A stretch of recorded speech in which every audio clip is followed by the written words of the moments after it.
Allons-y. Oui, on va commencer par se présenter. Moi, je suis Karine Jouanneau. Chez Calais Consulting, je suis responsable du département expérience utilisateur, voilà, depuis 4 ans. Donc moi, je suis associé fondateur chez Calais Consulting. Donc, on a un cabinet de conseil spécialisé en transfo digital. On existe depuis 12 ans maintenant. On a une centaine de clients, tous secteurs. Et dans nos spécialités, on intervient surtout sur des sujets e-commerce et CRM multicanal. On est une centaine de personnes maintenant. Et depuis l'année dernière, on a rejoint un plus grand groupe qui s'appelle Appseed. Peut-être que certains d'entre vous connaissent. Donc 300 clients, présent dans 5 pays et qui existe depuis 44 ans. Voilà. Et donc on a rassemblé avec notre expérience de chez Calais et aussi les expériences de chez Appseed un certain nombre d'observations depuis ces dernières années qu'on a résumées ici. On parle d'omnicanal depuis maintenant quasiment 10 ans. Donc c'est pas un sujet nouveau. Et pourtant, comme on le verra, il y a encore beaucoup de travail dans le domaine. Alors, c'est vrai, on en parle, on va enfoncer un peu quelques portes ouvertes. Hein, vous le savez, et vous savez évidemment que l'expérience utilisateur a un vrai rôle à jouer sur vos performances, mais on le voit vraiment avec ces chiffres-là.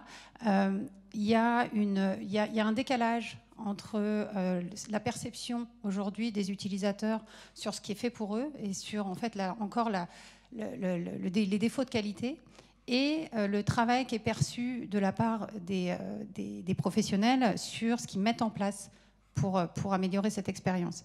Et donc là, on voit que sur 75% de professionnels qui disent qu'ils se sont vraiment améliorés, finalement, il n'y en a que 40% des consommateurs qui trouvent que c'est le cas. Donc, il y a encore beaucoup de travail. Et tout ça, ça veut dire qu'est-ce qui se passe en fait quand on n'arrive pas à être en raccord avec ses attentes utilisateurs, et il se passe qu'il y a des fuites. Et donc, ces fuites-là, c'est chez vos concurrents. Donc, ça veut dire que l'expérience utilisateur, elle impacte la fidélité et plus largement, finalement, votre business et vos performances. Alors, les irritants, évidemment, il y en a partout. C'est pour ça qu'on va essayer de trouver comment est-ce qu'on peut les repérer. Il y en a partout et il y en a d'autant plus qu'aujourd'hui, il y a de plus en plus de points de contact. Donc plus de points de contact égale plus de moments compliqués possibles pour l'utilisateur. Ça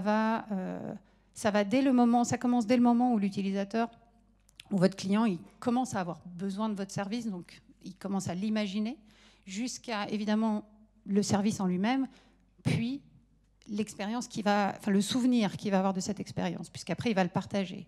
Donc qu'est-ce qui se passe après l'utilisation de votre service? Ça peut être le service client, ça peut être des retours, il y en a plein. Et donc il y a d'autant plus d'irritants possibles que l'expérience est longue et qu'il y a de points de contact. Alors on a essayé de catégoriser un petit peu les angles morts qu'on a l'habitude de rencontrer. On les a représentés ici. Alors on a eu besoin de préciser que c'était un camion vu de haut, parce qu'on n'a pas trouvé mieux là pour la présentation, pour illustrer les angles morts. Voilà, donc on a découvert au fil de notre travail 4 catégories d'angles morts qu'on va vous décrire et qu'on retrouve un peu partout. Et comme le disait Karine, c'est vrai qu'il y a un delta entre la perception qu'on peut avoir sur son propre travail quand on est dans un service Customer Experience, quand on travaille dans un data lab, et qu'on met de plus en plus de moyens humains ou techniques sur la table, et puis quelque part la perception qu'en ont les consommateurs, qui sont de plus en plus exigeants, c'est vrai, et on verra tout à l'heure, c'est intéressant aussi d'avoir une démarche évidemment comparative par rapport à ses concurrents. Alors le premier d'entre eux, donc l'effet cocktail, de quoi il s'agit? C'est vrai que dans beaucoup d'entreprises, encore aujourd'hui, on a une organisation qui est découpée par canal, on a encore tendance beaucoup à découper ce que voit le service client, ce qu'on voit en point de vente, les gens qui vont traiter les interactions sur les réseaux sociaux, les gens qui vont s'occuper du site internet. Donc ça, c'est quelque chose dont on parle depuis longtemps, comment créer des référentiels clients uniques. Et c'est vrai que nous, on a beaucoup de clients qui restent un peu bloqués là-dessus, qui disent bon, moi je suis en train d'attendre qu'on mette en place le RCU, je suis en train d'attendre qu'on mette en place du tracking, que la DSI livre la DMP, qu'on ait tel ou tel outil. Et on en reparlera tout à l'heure. Nous, on est persuadés qu'avant d'être un sujet d'outillage, déjà, il faut savoir ce qu'on cherche. Il faut avoir envie de le chercher. Il faut faire évoluer un petit peu ces méthodes. Et on n'est pas du tout obligé d'attendre dans les grands groupes que les outils soient finis d'être mis en place, parce que de toute façon, ils ne seront jamais finis d'être mis en place. Quand on aura fini de traiter tel ou tel canal, demain, on devra intégrer peut-être le tracking de la télé connectée ou de milliers d'IoT. Donc on aura toujours quelque part un train de retard dans la mesure par rapport à ce qui se passe sur les nouveaux canaux. Et donc il faut avant tout, je pense, travailler sur les méthodes. C'est ce qu'on va voir. Donc là, on donne un exemple, je pense, typique que j'ai représenté, qui est issu d'un cas client, avec quelqu'un qui va acheter une télévision, qui découvre un pixel mort, qui va en boutique, on lui dit qu'il l'a acheté sur Internet, donc il faut aller sur le site web, il ne trouve pas sur le site web, il appelle à une heure finalement où le call center est saturé, donc ça ne décroche pas, il finit par rappeler une deuxième fois, on lui dit pas de problème, je vous envoie un mail avec un formulaire, le formulaire le ramène sur le site web, et c'est terminé. Et si on regarde canal par canal, bon, canal par canal, ça va plutôt pas trop mal, à part au niveau des appels où le premier appel n'a pas pu être décroché, mais on n'a même pas forcément un tracking qui indique au niveau du call center que le premier appel n'a pas été décroché parce qu'on n'a pas forcément enregistré le numéro. Et du coup, le call center est tout content parce qu'il se dit, voilà, j'ai traité quelque part le problème du client dès le premier appel, sauf que quand on voit le parcours avant et qu'on voit le parcours d'après qui peut être un petit peu semé d'embûches, quand on relève le verbatim là, du client qui est derrière, finalement, il a dû se faire aider par un enfant, par un enfant à lui adulte pour réussir à s'en sortir, on voit que c'est pas simple. Et alors, comment est-ce qu'on fait pour découvrir tout ça quand on n'est pas complètement outillé? Parce que c'est le cas encore de beaucoup d'acteurs. Bah là, je voudrais vous donner l'exemple d'une étude qu'on a fait pendant le confinement. Alors, pendant le confinement, on s'est dit, voilà, plein de gens vont se mettre au e-commerce. Donc nous, on a voulu tester ça. Donc on a interrogé un échantillon représentatif de la population française, 1000 personnes. On a posé quelques questions. Donc, typiquement, est-ce que vous achetiez avant en ligne telle ou telle catégorie de produits? Est-ce que vous pensez que vous alliez plus les acheter en ligne? Qu'est-ce que vous avez rencontré comme problème? Et c'était intéressant pour nos clients qui sont dans le retail parce que ça leur a montré justement quel pouvait être l'éventail de problèmes auxquels étaient confrontés les clients sans que ça apparaisse forcément dans leur radar et surtout avec une vision comparative. Et c'est vrai que ce type d'étude, c'est très facile à monter parce que finalement, le coût pour monter ça chez un acteur comme YouGov ou chez d'autres, c'est quelques milliers d'euros. Ça coûte 3 000 € ou 4 000 € de poser comme ça quelques questions. Et puis ensuite, on a un tableau assez synthétique sur lequel on peut faire des tris. Alors, qu'est-ce qu'on voit? Ce qu'on voit, c'est sur l'alimentaire, ça a été la Bérésina. Il y a à peine un client sur 5 qui n'a pas rencontré de problème. Je n'ai pas montré les statistiques sur les gens qui étaient en multi-problèmes, mais enfin la plupart étaient en multi-problèmes. Alors ce qui est intéressant aussi, c'est la perception, parce que ce n'est pas écrit là, mais alors les gens sont habitués à avoir des sites internet qui ne marchent plus pendant le confinement. Bon. Les gens, par exemple, revenaient 4-5 fois sur le site internet, il y avait des files d'attente, je ne sais pas, pour ceux qui ont fait des courses en ligne, je ne sais pas si vous vous en souvenez. Donc on revenait, puis on disait, voilà, vous êtes le client numéro je ne sais pas combien, il fallait attendre avant de pouvoir commander. Et le problème, évidemment, c'est que ça ne s'arrêtait pas là. C'est-à-dire que c'était un irritant de plus dans un parcours dans lequel il y a déjà d'habitude des irritants. Alors pour ceux qui font des courses en ligne, vous le savez, il y a souvent des problèmes de dispo, des problèmes de substitution des produits. Bon, alors on se manifeste en ligne et puis souvent les gens envoient un petit chèque cadeau, un bon de réduction et puis ça passe. Mais alors là, quand on a des problèmes de livraison qui sont perturbés, qu'on a été 5 fois sur le site, qu'en plus on remarque que les prix ont été un petit peu gonflés, bah alors là c'est la catastrophe. Et donc l'intérêt de ce type d'outil, c'est qu'on va avoir accès à la fois à des données finalement en omnicanal et à la fois à un comparatif finalement par rapport à la concurrence. Comme je disais tout à l'heure, de toute façon, tous les sites ont eu des problèmes de performance. Donc la question clé, c'était bon, est-ce qu'on arrive à faire mieux ou plutôt moins pire que ses concurrents plutôt que de se dire qu'on essaye d'être parfait.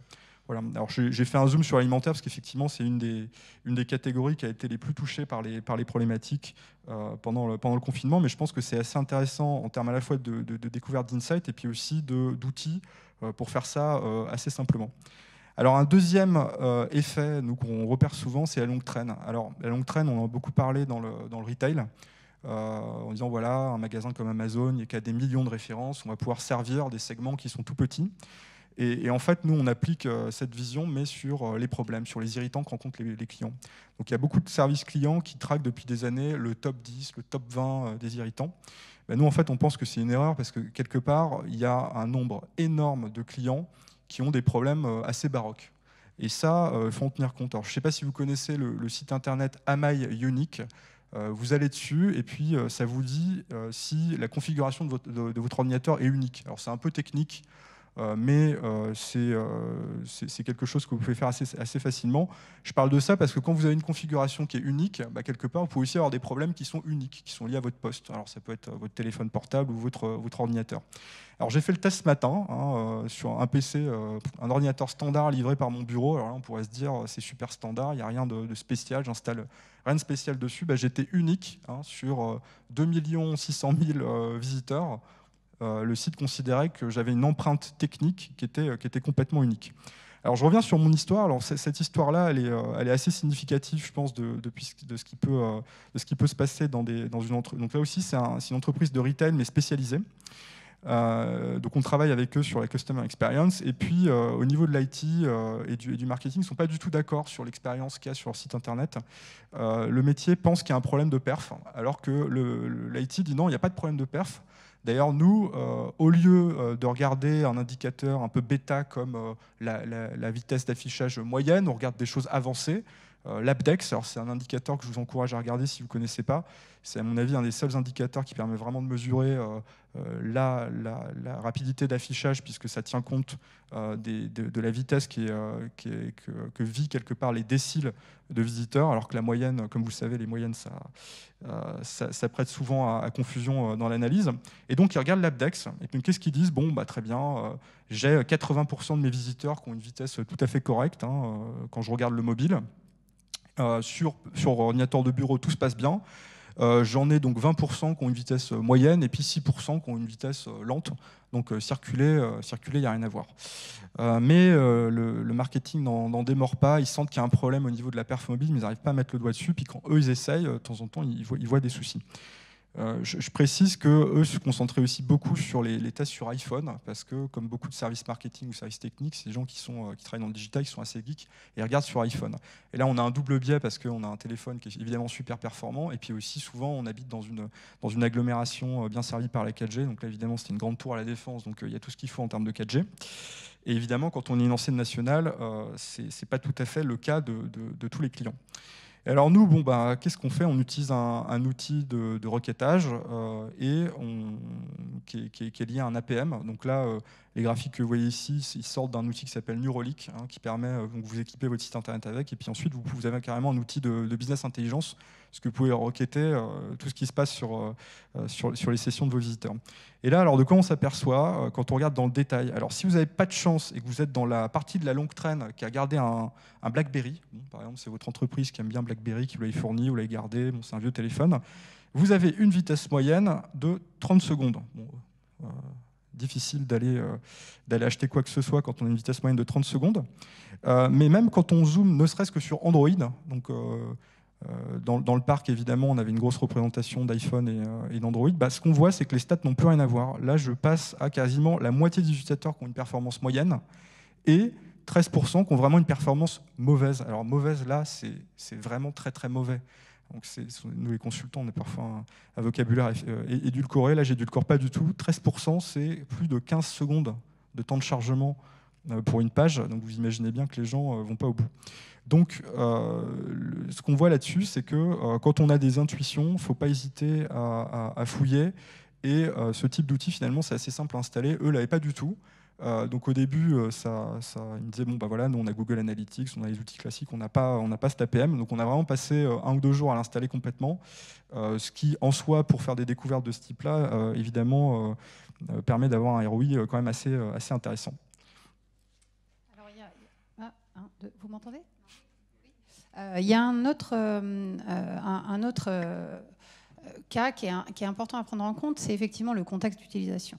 Alors le contexte, là je vous ai mis un exemple d'Alliance Partner, c'est vraiment essentiel parfois de cibler l'ensemble des cas d'utilisation, des contextes d'utilisation de votre produit ou de votre service. Et là typiquement on avait une application qui avait été testée auprès d'utilisateurs, mais en situation contrôlée, donc pas dans un cas réel.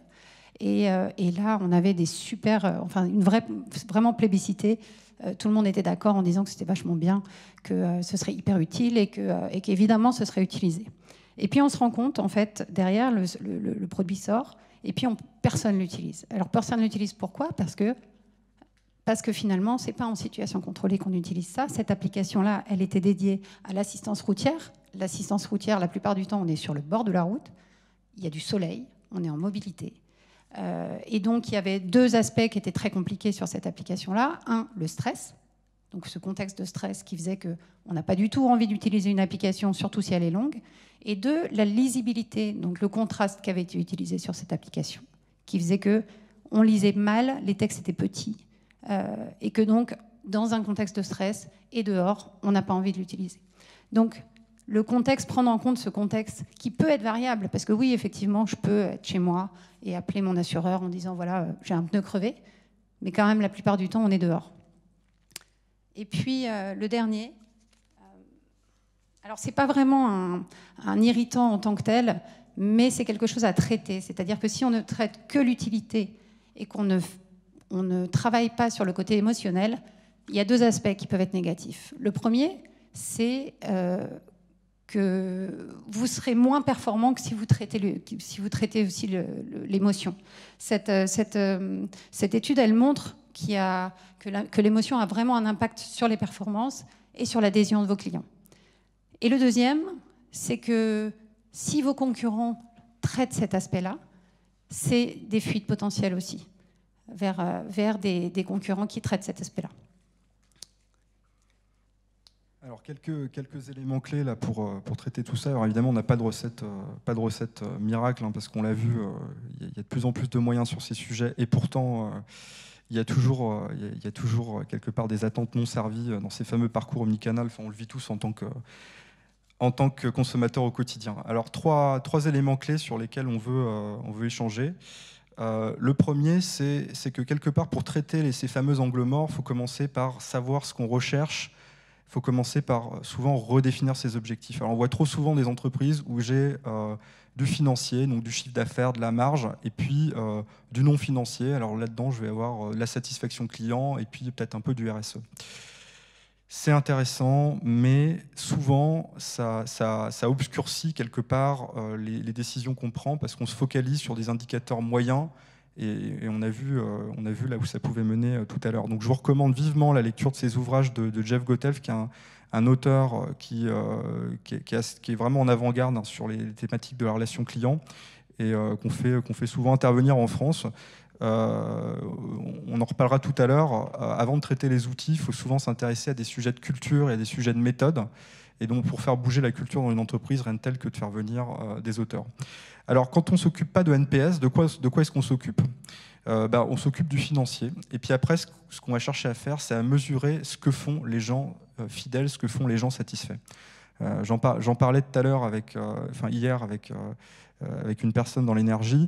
Quelque part, quand on travaille dans les utilities, moi je travaillais longtemps avec un opérateur télécom également, il ne faut pas s'attendre à avoir des clients qui nous tombent dans les bras quand on règle les problèmes. De manière générale, dans les utilities, les clients ont quand même une certaine distance par rapport à la marque. On parle d'émotions, souvent on est prêt à avoir des émotions négatives.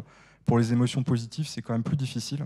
Donc il faut savoir ce que fait un client satisfait. Il faut se dire que quand le client agit comme ça, c'est qu'il est satisfait, plutôt que de s'appuyer sur ce qu'il nous dit quand on lui demande si ça va. Parce qu'un client qui a été insatisfait à un moment, il va rester potentiellement assez longtemps dans une approche de défiance par rapport à la marque. Et donc ça, c'est assez décourageant pour les services qui se disent, mais au fin de compte, comment je fais pour améliorer cet indicateur, alors que ce n'est pas du tout l'indicateur à améliorer. Non, ce qu'il faut plutôt améliorer, c'est ce qu'on voit en dessous. C'est est-ce qu'on va me recommander des nouveaux clients? Est-ce que les gens vont créer des comptes? Enfin bref, des vrais indicateurs comportementaux.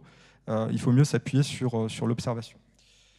Alors, l'autre point clé, c'est le qualitatif. Parfois, dans les services Customer Experience, services clients, on a l'impression d'avoir un peu la dictature du chiffre. Il y a des chiffres derrière tout. Et on a peur du quali, parce que le quali, ça prend du temps à analyser. Alors que nous, on pense que dans les pratiques quotidiennes, il faut vraiment intégrer du quali. Donc là, on convoque un autre auteur qu'on aime beaucoup, Avinash Kouchik, qui est évangéliste chez Google sur le Web Analytics, mais qui travaille dans le Web Analytics depuis des années. Il dit tout simplement que pour connaître le pourquoi, il faut faire du quali, il faut demander aux gens pourquoi, il faut demander ce qui se passe, plutôt que d'essayer d'interpréter des chiffres dans des tableaux de bord. Donc les outils, c'est bien, là on en cite un certain nombre, mais surtout, nous, ce qu'on incite nos clients à faire, c'est de mettre en place des pratiques régulières pour aller écouter des clients. Par exemple, le fameux opérateur telco dont je parlais tout à l'heure, l'idée c'était tous les mois de recevoir des clients et puis de faire venir le management pour rencontrer ces clients plutôt que de simplement regarder des tableaux de bord. Un petit exemple rapide d'outils quand même qu'on aime bien pour faire des analyses, qui a amené des résultats très intéressants dans l'énergie. C'est Allomedia avec l'analyse des conversations téléphoniques, où là, on a souvent un canal qui est assez peu exploité, encore dans les organisations, et qui est quand même très, très intéressant. Et oui, on va aller vite. Et donc effectivement, le troisième point, c'est pour analyser, c'est effectivement représenter l'expérience utilisateur sous forme de user journée. Alors il y a deux raisons à ça. Souvent, il y a des conflits d'objectifs. Et ça permet de repositionner ces objectifs-là. Il y a une déresponsabilisation aussi des équipes qui travaillent que sur certains pans de l'expérience. Et là, ça montre à quel point toute l'expérience va être liée. Et donc, ça permet de repositionner tout ça avec une vision commune dans l'entreprise, de se fixer des objectifs plus globaux.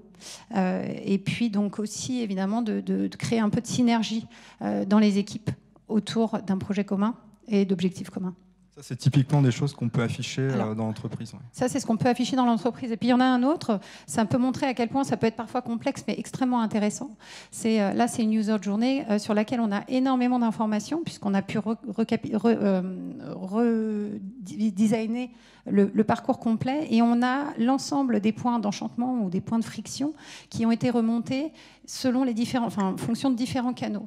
Et donc là, ça permet vraiment d'avoir ce qui est remonté de façon analytique, qui permet d'émettre des hypothèses, et ensuite d'aller valider avec des vrais gens en direct, d'aller creuser ces hypothèses et essayer de comprendre le pourquoi. Et là, du coup, on a quelque chose d'extrêmement complet sur lequel on va pouvoir se positionner, prioriser et puis mettre en place. Voilà, en conclusion, il y a ces 3 points. En fait, ce qu'on a envie de dire, c'est que chercher les irritants, c'est d'abord une question de volonté, c'est d'abord une question de culture. On n'est pas obligé d'être complètement outillé, les outils arrivent à la fin. Donc il faut effectivement le vouloir et avoir cette culture client. Ensuite, c'est une question de méthodologie. Et donc, multiplier les méthodes, ça peut être aussi une bonne solution pour croiser les données et les informations qu'on a. Et puis, à la fin, effectivement, les outils, parce qu'il y a beaucoup de choses qu'on peut mettre en place sans forcément avoir les outils. Il y a beaucoup de quick wins qu'on peut résoudre sans forcément avoir les outils. Il y a déjà pas mal de méthodes qui permettent, avant d'avoir des outils qui permettent d'aller plus loin, de résoudre beaucoup d'irritants en ayant en tête qu'ils sont variés.